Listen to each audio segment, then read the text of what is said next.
Legendary writer Vijendra Prasad గారిని మాట్లాడవలసిందిగా request చేస్తున్నాం. హాయ్, గుడ్ ఈవినింగ్ అండి. ఈ సినిమాలో హీరో ఆనంద్ గురించి మాట్లాడాలనుకున్నాను. దానికన్నా ముందు ఆనంద్ ఫ్యాన్స్ గురించి మాట్లాడతాను.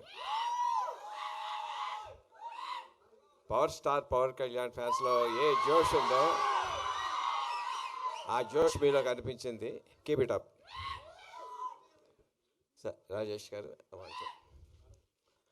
I owe a sincere apology to Rajesh garu. Incidentally 3 రోజుల క్రితం నేను బేబీ సినిమా చూశానండి.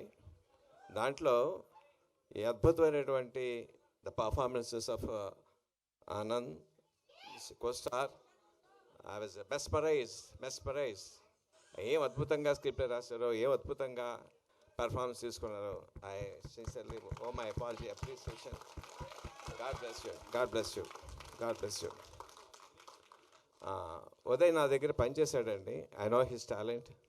మంచి కామెడీ టైం ఉంది, సిన్సియారిటీ ఉంది, ఇంటిగ్రిటీ ఉంది, ఆనెస్ట్ ఉంది. I'm sure this going to be big hit. And my sincere కోస్టార్స్కి, మీ అందరికీ కూడా మై సిన్సియర్ గుడ్ విషెస్.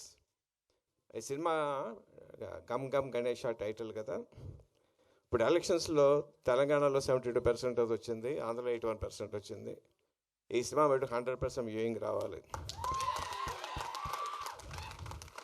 ఇప్పుడే వస్తుంటే బయట గణేష్ నా చెవిలో చెప్పాడు, ఏదైనా సరే గణేష్ పూజ చేయకుండా ఉంటే చేస్తే వాళ్ళకి ఎదురు తగులుద్ది.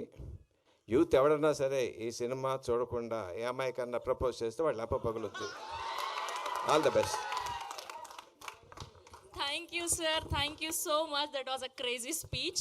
అండ్ ఇప్పుడు ఆర్